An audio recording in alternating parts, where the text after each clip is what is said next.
Hi, my name is Callie Matthews. And I'm Matt Hopkins. This is the Final Cut Film Review Show.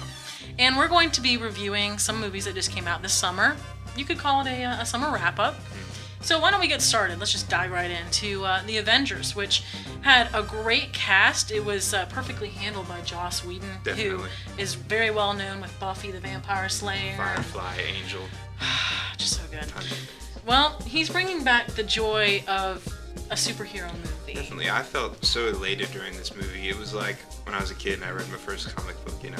Exactly. I mean, a movie you can definitely get lost in for a few hours. It also it brought a ton of money to box offices. It's ridiculous. Over $1 billion, almost $2 billion. It's third ranked and highest grossing movies in the history of time. If you like watching an action movie that's not mind-numbing, it's actually really entertaining throughout, and you missed it in the theater, you can get it on DVD September 25th. Highly recommended for everyone, all audiences. Very, very good. Speaking of another really good movie, in my opinion, was Prometheus. Ridley Scott. He brought it back to sort of that science fiction feel. It's been a while since he's done one. It has been 30 years. The last one was Blade Runner, and I really don't see why he didn't go back to it sooner, because Prometheus is really well put together. This is a prequel to his 1979 huge blockbuster, Alien. And this one's about anthropological researchers who are tracking a strange marking that has appeared in many places through space. This film brings in a lot of important topics like the origin of life and the existence of God. It's the ultimate in thinking man science fiction. Absolutely, and also the DVD, it hasn't hit shelves yet, though it is anticipated to do so in October. Make sure you go grab yourself a copy. It's one that you'll be able to watch over and over again and have happy that you have it in your collection. Which, another movie that hit the theaters this summer was Abraham Lincoln Vampire Hunter. It's sort of a bizarre alternate history action flick.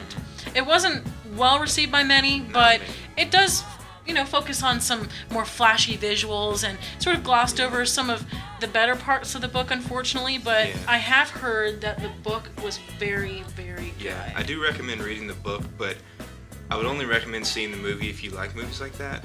But it didn't have too much substance to it, but it was very cool. I said, and so rent it, but only if you think you would be interested in this sort of thing. And also, if you like guns, well, the gun maker, he lives here in Kentucky. If you're a Kentucky native as well, support your Kentucky local film industry.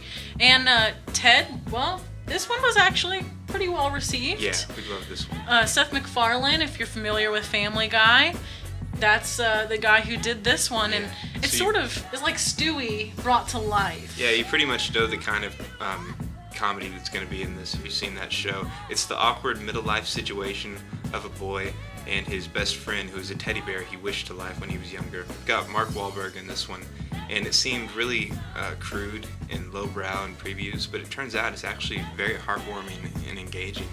I liked every bit of it. But don't be disarmed. This is not like Marky Mark and his talking teddy bear. This is actually a pretty explicit movie, and kids should definitely not go see this. Yeah, so if you haven't gotten a chance to check it out yet, it's still in theaters. You could check it out at Dollar Theater if you're really not sure. Just go get a feel for it yourself. Also, The Amazing Spider-Man, that's still in theaters.